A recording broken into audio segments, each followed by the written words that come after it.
기도의 본질은 하나님과의 교제에 있습니다. 이 교제는 사람 간의 교제처럼 해도 되고 안 해도 되는 그런 선택 사항이 아니라 우리 인간의 생존과 연결되어 있는 아주 중요한 사항입니다. 하나님은 흙으로 사람을 지으시고 그 코에 생기를 불어넣어 생명이 되게 하셨습니다. 하나님께서 불어넣으신 생기로 말미암아 사람이 생명, 곧 살아있는 존재, 생명체가 된 것입니다. 이 눈으로 볼 수는 없지만 하나님의 생기가 사람을 살아있는 존재로 만들고 또 이 생기로 말미암아 사람이 사람다워지는 것입니다. 이 생기라는 단어는 호흡, 숨, 혹은 입기, 바람이라는 그런 뜻을 가지고 있습니다. 그래서 사람은 하나님의 호흡으로, 하나님의 입김으로 살아가는 존재입니다. 흔히 기도를 영혼의 호흡이라 합니다. 왜 그렇습니까? 이 기도를 통해 하나님과 연결될 때 하나님의 생기, 곧 하나님의 호흡, 하나님의 입김이 우리 영혼을 숨쉬게 하기 때문입니다. 사람은 영적인 자가 호흡을 할 수가 없는 존재입니다. 기도를 통해 반드시 하나님과 연결되어 있어야지만 하나님의 생기로 말미암아 영혼의 호흡이 가능한 것이죠. 기도를 통해서 하나님이 우리 영혼을 살게 하시는 겁니다. 그래서 꾸준히 기도하는 사람은 영혼이 건강해지고 또 영혼이 건강한 사람은 꾸준히 기도할 수 있는 그런 선순환이 일어나는 것이죠. 그러나 안타깝게도 기도를 멈춰버린 채로 하나님께서 공급하시는 이 영적인 호흡, 이 생기를 중단하고 이 생기 없이 살아가는 분들이 얼마나 많은지 모릅니다. 하나님은 우리 영혼이 다시 호흡할 수 있도록 흔들어 깨우십니다. 삶의 크고 작은 문제들을 통해서 우리를 기도의 자리로 인도하시고 우리의 기도를 통해 다시 우리의 영이 살아나게 하시고 또 살아난 우리의 심령을 통해서 하나님의 역사를 이루어 가십니다.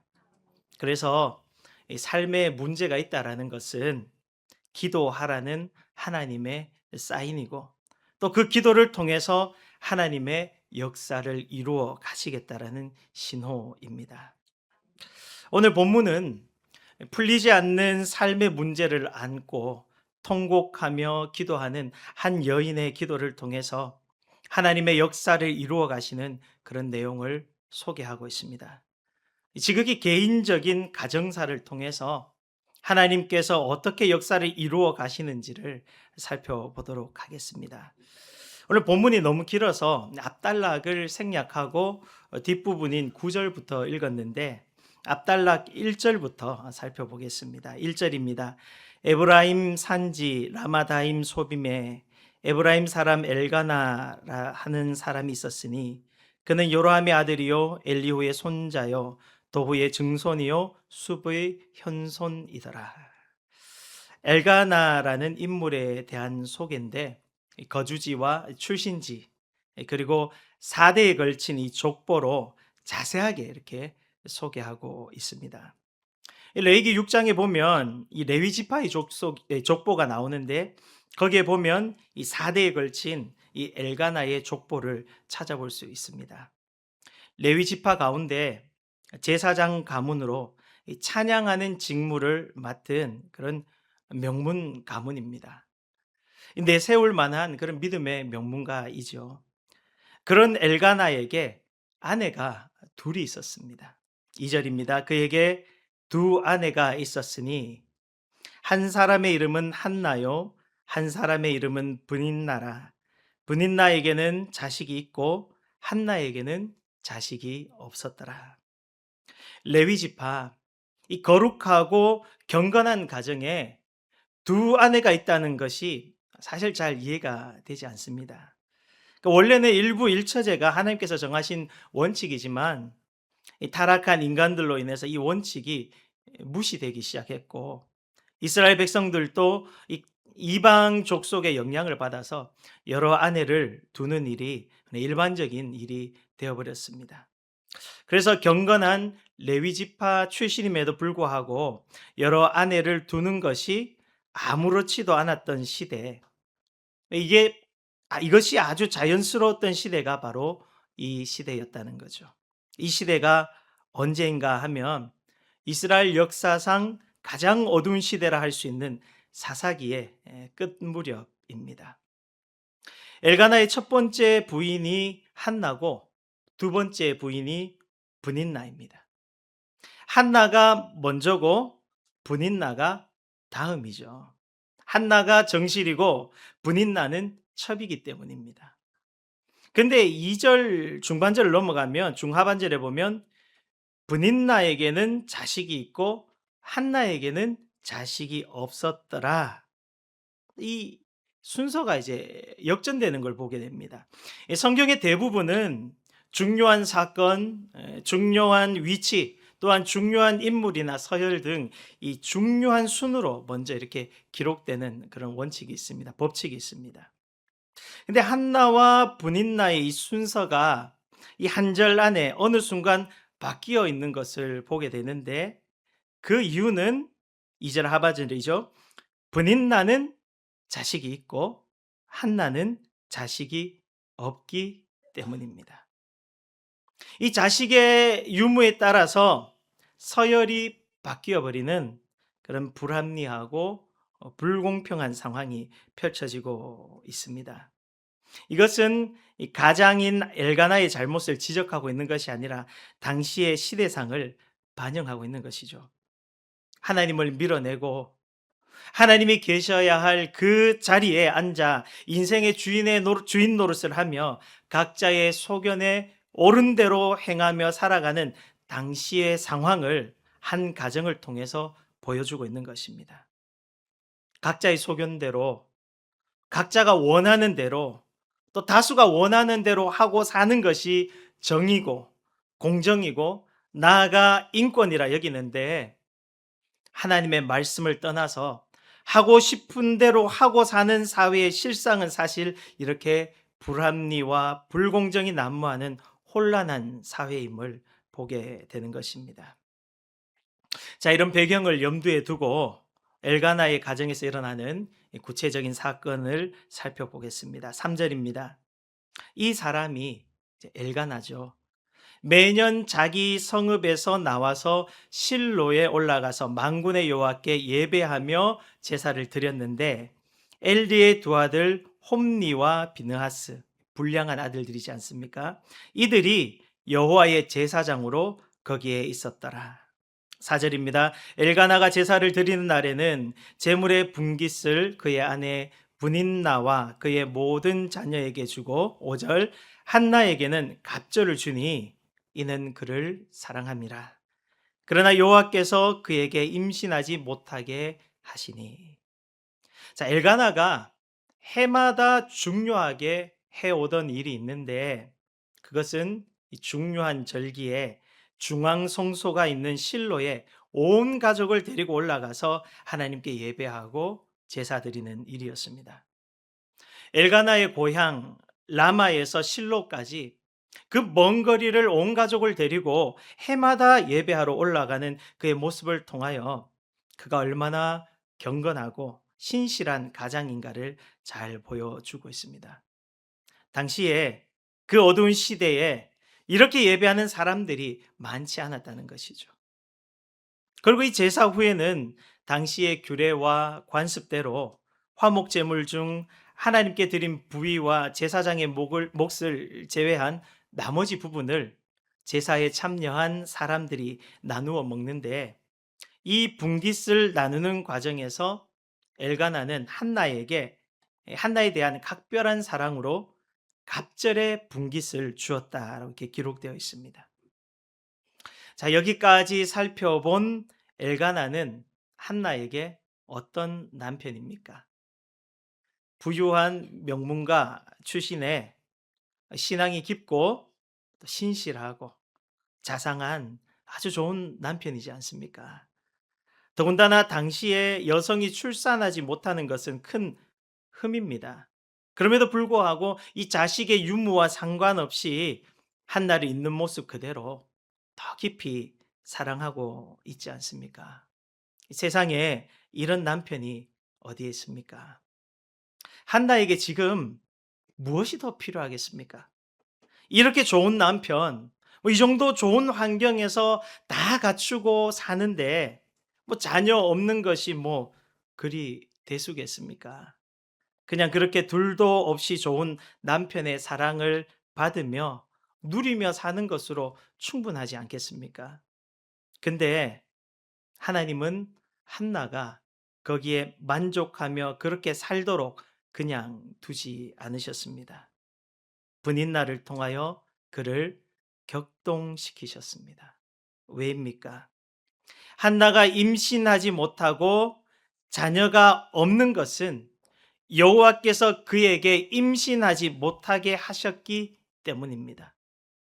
여호와께서 그에게 임신하지 못하게 하시니 이 구절이 5절 하반절과 6절 상반절에서 이렇게 반복되어 이렇게 나오는데요. 그만큼 이 부분이 중요하다는 것이죠. 한나가 지금 임신하지 못하는 것, 그 중요한 이유는 바로 하나님께서 그렇게 하셨다는 것입니다. 이 한나의 불임은 그 몸에 문제가 있어서도 아니요. 당시 사회의 통념처럼 하나님께 죄를 지어 저주를 받았다거나 혹은 조상의 죄로 인해 그렇게 된 것도 아니고 하나님께서 하신 일이라는 겁니다. 그래서 한나는 이 임신과 출산의 문제를 여기서 포기하면 안 되는 것이죠. 저렇게 좋은 남편이 나를 더 사랑해 주는데 아이는 포기하지 뭐. 뭐 노력해도 안 되고 해마다 성전에 올라가서 예배하고 기도해도 안 되는 거. 더 이상 매달리지 말고 남편 하나 바라보고 살지 뭐. 이렇게 포기하는 순간에 그에게 임신하지 못하게 하신 그 하나님의 계획을 놓쳐버리게 되는 겁니다. 한나에게 아이가 없다는 것은 하나님께서 그렇게 하신 것입니다. 하나님의 계획입니다. 한나는 이 불임의 문제를 가지고 하나님 앞으로 나아가서 이 하나님의 계획을 발견해야 합니다. 네, 평안하면 기도합니까? 다 갖추고 있으면 기도가 됩니까? 물론 기도는 하겠지만 간절한 마음을 가지고 애통함으로 하는 그런 기도는 되지 않죠. 아쉬운 거 없을 때는 그렇게 간절해지지 않는 법입니다. 한나가 평안할 때 이 누리는 삶 가운데, 평안하게 누리는 이 삶 가운데 이 불임의 문제를 그저 운명처럼 받아들이고 체념해 버린다면 결코 기도하지 않을 것입니다. 이 기도를 멈추게 하는 가장 큰 적은 스스로 체념하는 것입니다. 어떤 일이 일어났을 때에 그 상황에 눌려서 체념해 버린다면 그 상황 뒤에 숨어 있는 하나님의 계획을 발견하지 못한 채 무기력하게 주저앉고 말게 됩니다. 한나에게 이 분인날을 통한 격동이 없었더라면 그녀 역시 나는 아이를 가질 수 없는 거구나 하고 체념하고 태문을 막고 계신 하나님의 계획을 놓치고 살아갈 수밖에 없습니다.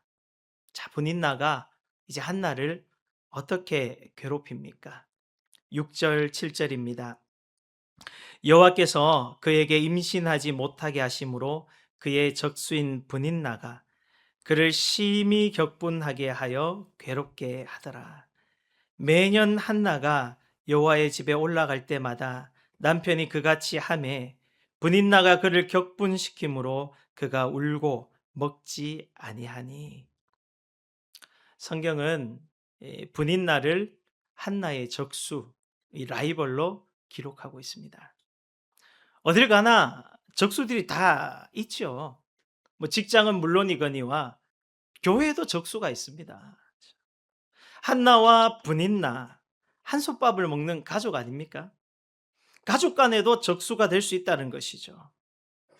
싫어도 계속 마주쳐야 하고 계속 보고 상대해야 하는 그 관계가 얼마나 힘들겠습니까? 미운 사람 계속 봐야 하는 고통이 얼마나 큽니까? 더구나 분인나는 한나의 약점, 한나의 가장 큰 고통이 뭔지 알기 때문에 아픈 곳을 집요하게 파고듭니다. 네가 임신하지 못하는 것은 죄 때문이야. 회개해. 애도 못 낳는 주제에 엘가나가 주는 건 잘 받아 먹네. 그런 식으로 한나를 격분시켜서 괴롭게 만든 것이지요. 근데 이 분인나의 괴롭힘이 어디에서 일어나고 있습니까? 하나님의 성소가 있는 실로에서, 그것도 해마다 반복해서 일어나고 있는 것입니다. 예배 잘 드리고 나서 남의 가슴에 대못을 박습니다. 남의 약점을 드러내고 남의 상처를 후벼 파고 있습니다. 매년 그러는 거예요. 예배하고 기도하는 거룩한 그곳에서 분노하고 상처 주는 일이 반복된다는 것이 부끄럽지 않습니까? 이건 역시 당시의 영적 상황을 잘 보여주고 있는 것입니다. 당시의 제사장이 엘리의 두 아들 홈니와 비느하스라는 사실만 봐도 당시의 이 예배와 제사의 수준, 그리고 이 영적인 상태를 짐작할 수 있지 않습니까? 분인나는 매년 예배와 제사를 남들이 하는 대로 그냥 형식적으로 엉터리로 드린 것이 분명합니다. 그녀가 제대로 된 예배자라면 하나님의 은혜로 충만해져서 자식이 없어 불쌍한 한나에게 오히려 자기의 몫을 더 떼어 줄 것입니다. 혹자는 이런 상황을 엘가나가 만들었다 주장하며 엘가나 탓을 합니다. 남들 보는 앞에서 한나에게 이 갑절의 분깃을 주는 바람에 분인나로 하여금 시기 질투를 불러일으켰다며 엘가나가 지혜롭지 못하다, 그렇게 해석하시는 분들도 계십니다. 근데 정말 엘가나가 그렇게 눈치 없고 지혜롭지 못하겠습니까? 엘가나가 한나에게 준 갑절의 분깃을 꼭 두 몫의 양, 두 배의 양이라 판단할 이유는 없습니다. 아직 아기도 낳지 아니한 이 가녀린 여성 아닙니까, 한나가? 한나 혼자 먹어봐야 얼마나 먹는다고 두 배의 양을, 고기에 두 배의 양을 줬겠습니까? 이 갑절의 분깃이 의미하는 것은 양이 아니라 가치고 또 질이라 이렇게 해석을 합니다. 한나에게 준 것은 좀 더 질 좋은, 좀 더 가치 있는 것이었고, 이것은 외관으로는 분간할 수 없는 것이죠. 마음과 마음이 통하는 그런 관계에서 느낄 수 있는 것입니다. 한나가 받아보니까 아무리 봐도 분인나보다 더 좋은 것을 자신에게 줬다는 것을 이 느낌상, 그죠? 감정상 알게 되는 것이죠. 이 고기는 먹어봐야 맛을 압니다. 그죠? 생고기 썰어 놓은 거 보고 이거는 맛있는 부위고 저거는 맛없는 부위고, 생고기만 봐도 그렇게 구분하는 분들이 전문가가 아니고는 구분할 수가 없습니다. 보고 나서 그것이 치맛살이라 하니까 치맛살인 줄 알지, 그죠? 보는 순간, 생고기를 보는 순간 저건 치맛살이야, 갈매기살이야 구분할 수 있는 일반인들이 얼마나 되겠습니까? 그죠? 더군다나 옛날에 제사를 지내고 그 이렇게 투박하게 잘라서 이렇게 나눈 건데 그게 좋은 부인지 아닌지 어떻게 구별을 할 수 있겠냐 말입니다. 분인나는 한나의 적수로서 한나가 뭐를 해도 그냥 싫은 거예요. 한나 존재 자체가 미운 거죠. 그러니까 시기와 질투에 사로잡혀 있기 때문에 이 한나와의 갈등을 유발한 거지, 엘가나의 어리석은 행동으로 인해서 유발된 갈등은 결코 아니라는 겁니다. 자, 분인나가 한나를 얼마나 기술적으로 괴롭혔던지, 한나가 괴로워하는 이유를 엘가나가 잘 몰라요. 8절 보겠습니다. 그의 남편 엘가나가 그에게 이르되 한나여 어찌하여 울며 어찌하여 먹지 아니하며 어찌하여 그대의 마음이 슬프냐 내가 그대에게 열 아들보다 낫지 아니하냐 하니라. 이 8절 한 절 안에 어찌하여가 3번 반복됩니다. 어찌하여 울며 어찌하여 먹지 않으며 어찌하여 마음이 슬프냐. 한나가 울고 먹지 않고 마음이 슬픈 이유를 엘가나는 정말 하나도 모른다라는 뜻입니다.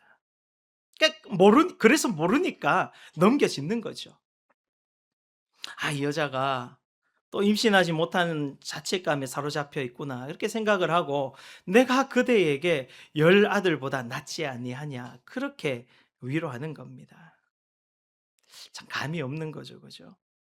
가끔씩 이제 남편들이 아내에게 잘못했다고 사과할 때 뭘 잘못했냐고 따져 물으면 안 됩니다.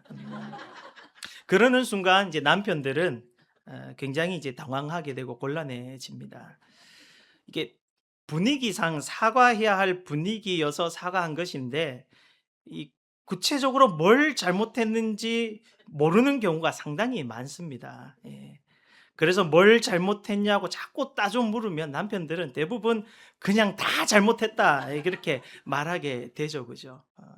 그렇게 이제 아내의 심기를 살피는 부분에서 남편들이 둔감한 부분들이 분명히 있습니다. 엘가나가 이런 면에서 둔감한 부분이 참 많은 것 같아요. 엘가나가 둔감한 것도 문제지만 또 한편으로 분인나가 아무도 모르게 한나를 아주 기술적으로 괴롭히고 있다라는 사실입니다. 같이 사는 이 가족도 모르게 괴롭히는 거죠. 마치 이제 군대 선임이 후임을 괴롭힐 때 아무도 모르게 아주 기술적으로 괴롭히는 것 같은 겁니다. 저는 이 복화술 있잖아요, 그죠? 입이 안 움직이고 이제 말하는 거죠.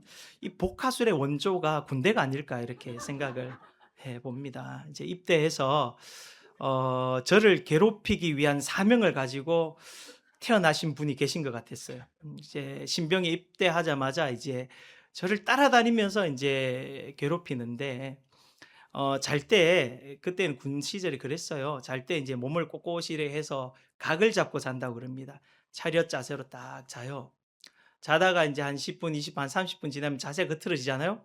그 순간을 놓치지 않고 딱 때리는 거예요. 제가 흐트러진지 안 흐트러진지 이제 그 선임은 안 자고 계속 저를 감찰하는 거죠. 너무 이렇게 괴롭혀요. 이렇게 식당에서 밥 먹으러 가는데도 이렇게 밥을 이렇게 바른 자세로 안 먹는다고 이렇게 갈구기도 하고, 그리고 이제 그 왜 이등병은 침상을 닦습니다. 걸레로 침상을 닦는데 닦고 이제 걸레를 빨지 않습니까? 이제 걸레를 빨 때 제가 요렇게 짰다고 이렇게 또 이렇게 맞은 적이 있어요. 이게 걸레 요렇게 짠다고 때려요. 이렇게 걸레를 요렇게 짜야 된대요. 이렇게. 요렇게 짜야 걸레 물기가 깨끗이 이렇게 잘. 그런 걸로도 이제 혼나고 맞고 이제. 그래서 제가 이제 피할 유일한 길은 어디냐면 교회입니다. 교회. 주일날 교회 가는 거예요. 그러니까 이 선임이 불교 신자예요. 그 이제 불교에서 수계라고 그러거든요. 수계도 받고 해서 이제 불교 신자인데 주일날 교회 가면 내가 이제 자유할 수 있겠구나 싶었는데 웬걸 교회까지 따라온 거예요. 저를 괴롭히기 위해서 절에 안 가고 교회를 따라온 거예요. 그 예배 시간에 저는 이제 너무 괴로우니까 그때 찬양을 제가 잊을 수가 없어요. 깊은 웅덩이와 수렁에서 끌어주시고 그 찬양이 있거든요. 그거 부르면서 그 찬양이 마침 이렇게 나오는데 그거 부르면서 펑펑 울었어요. 그런데 이제 문제는 그 선임이 내려가서 이제 내무반에서 얘가 교회 가서 울었다라고 이제 소문을 낸 거예요. 그래서 이제 고참부터 순서대로 저를 부르는 거예요. 왜 울었냐? 왜 울었냐? 그렇게 또 사람을 이렇게 괴롭히고 기술적으로 괴롭힌 그런 선임이 있었습니다. 근데 아무도 몰라요. 그렇게 이렇게 기술적으로 괴롭히니까.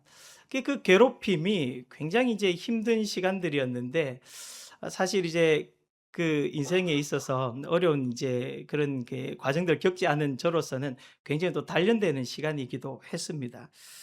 무슨 말하다가 군대 얘기까지 나왔네 세상에.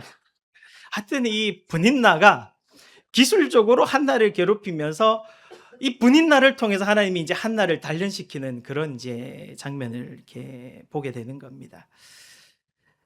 자, 이렇게 이제 괴롭히는 분인나 때문에 한나는 이 엘가나에게 이 일들을 소상히 이렇게 말할 법도 한데 한나는 그러지 않았다라는 사실입니다. 이 창세기 보면 아브라함의 가정에 비슷한 상황이 벌어지지 않습니까? 아브라함이 하갈과 동침해서 임신하게 되자 하갈이 주인 사라를 멸시하지 않습니까? 이때 사라가 어떻게 합니까? 아브라함에게 쫓아가서 다 당신 때문이라고 따지면서 하갈을 학대하며 내쫓아 버립니다. 사실 이제 이게 일반적인 반응이지 않겠습니까? 근데 한나는 이 분인나의 괴롭힘과 멸시를 묵묵히 참아냈습니다. 그것도 매해 예배 처소에서 똑같은 일을 당하는데도 남편에게 이르거나 그에게 맞서지 않고 그저 눈물만 흘리면서 이 상황을 넘기기를 반복했던 것이죠. 악을 악으로 갚지 않고 묵묵하게 선으로 악을 이겨내는 이 한나의 모습이 귀하긴 한데 그것도 하루 이틀이지 이런 상황이 지속적으로 반복되면 상대방이 만만하게 보고 더 큰 악으로 달려들기 때문에 이제 그저 참기만 하는 것도 능사는 아닙니다. 내가 그대에게 열 아들보다 낫지 아니하냐 하는 남편의 사랑만으로도 더 이상 버틸 힘이 없는 거예요. 그렇다고 해서 한나 성격에 맞서 싸울 수도 없고 이 분인나의 괴롭힘은 더욱 심해지고 이제 한나는 어떻게 합니까? 결국 한나는 괴로움을 이기지 못해서 이 식사의 교제를 마치고 조용히 일어나 성전으로 향했던 것입니다. 본문 9절 10절 말씀입니다.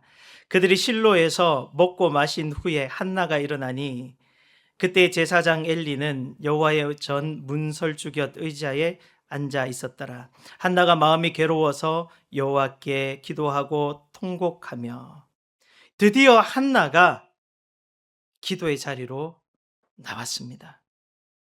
그전에도 같은 자리에서 예배하고 기도했지만 그때는 가족들과 함께 관습을 따라 습관을 따라 예배하고 기도했을 뿐 이렇게 자발적으로 혼자 성전을 찾기는 처음이었습니다. 한나가 할 수 있는 것은 이 상황에서 한나가 할 수 있는 것은 기도밖에 없었기 때문입니다. 성전에 들어서자마자 10절 한나는 마음이 괴로워서 여호와께 기도하고 통곡을 했습니다. 이것이 바로 하나님께서 그토록 한나에게 원했던 모습입니다. 한나야, 네가 임신하지 못하고 있는 것은 내가 그렇게 한 것이야. 괴로워만 하지 말고 그 괴로움을 가지고 나한테 나오지 않으렴. 나랑 마음을 나누지 않을래. 네가 임신하지 못함은 너 책임이 아니라 특별한 계획 가운데 내가 맡고 있는 거란다. 나의 마음과 계획을 들어보지 않겠니? 계속해서 하나님이 이 사인을 보내고 계시는데 그저 착하기만 한 한나는 그 상황을 숙명처럼 받아들이고 본인 나의 핍박에도 혼자 감당하고 싹이고만 있으니 하나님께서 얼마나 안타까우셨겠습니까? 그래서 하나님은 분인나를 통해서 한나를 격분시키고 참을 수 없는 그 괴로움으로 성전에 나올 수밖에 없는 상황, 그렇게 몰아가신 것이죠. 성도 여러분, 우리 인생에 하나님께서 허락하신 분인나가 분명히 있습니다. 아무리 봐도 내 눈에는 저 인간이 사탄 같아 보이지만 하나님은 그를 사용하셔서 우리를 하나님의 깊은 세계로 인도해 가실 때가 얼마나 많은지 모릅니다. 인생에 있어서 도무지 풀어지지 않는 관계, 그 관계 때문에 괴로워하고 힘든 시간들을 보낼 때에 혼자 감내하고 싸기는 것보다 더 중요한 것은 그 관계의 괴로움을 안고 하나님 앞으로 나아가는 것입니다. 이제 한나가 괴로움에 통곡하며 기도한 내용입니다. 11절입니다. 서원하여 이르되 만군의 여호와여, 만일 주의 여종의 고통을 돌보시고 나를 기억하사 주의 여종을 잊지 아니하시고 주의 여종에게 아들을 주시면 내가 그의 평생에 그를 여호와께 드리고 삭도를 그의 머리에 대지 아니하겠나이다. 이 사람으로 인한 괴로움을 가지고 통곡하며 한 기도의 내용이라 하기는 뭔가 좀 많이 다듬어져 있는 것 같죠, 그죠? 기도하자마자 이런 기도가 나올 수는 없습니다, 그죠? 이게 기도가 어느 정도 많이 진행된 뒤의 내용으로 이렇게 보이는데요. 이 기도의 전반부는 이제 생략되고 이 서원과 결단이 있는 부분을 보아하니 거의 이 결론에 다다른 그런 기도의 내용입니다. 처음에는 이제 속상함으로 기도하잖아요, 그죠? 문제를 가지고 그 문제 때문에 기도하지만 어느 순간 기도를 마칠 때쯤 되면 기도의 내용이 바뀌어 있는 그런 경험을 할 때가 많지 않습니까? 그죠? 한나도 이와 같은 경우죠. 이 기도 내용에, 이 11절의 내용에 이미 응답이 주어진 것을 발견할 수 있습니다. 자신의 고통에 대해서 결론적으로 아뢰면서 하나님께서 아들을 주시면 그를 하나님께 드리겠다는 그런 소원을 합니다. 이게 어떻게 가능합니까? 아들이 없어서 그렇게 괴로움을 당하고 있는데 아들을 주시면 하나님께 나시린으로 바치겠다라는 것은 도대체 무슨 의미입니까? 아들 한 번만 안아보게 해주세요. 그러면 다시 돌려드리겠습니다. 뭐 그런 거 아니지 않습니까? 진심에서 우러나온 이 소원이자 결단입니다. 무자한 이유로 받는 핍박으로 인해 통곡하며 기도하던 사람이 갑자기 아들을 주시면 하나님께 바치겠습니다라는 이 서원과 결단이 어떻게 가능한 것이겠습니까? 괴로워서 기도하고 통곡하는 가운데 한나는 그제서야 하나님의 마음을 알게 된 것이지요. 이어지는 12절에서 13절 말씀을 제가 읽어드리겠습니다.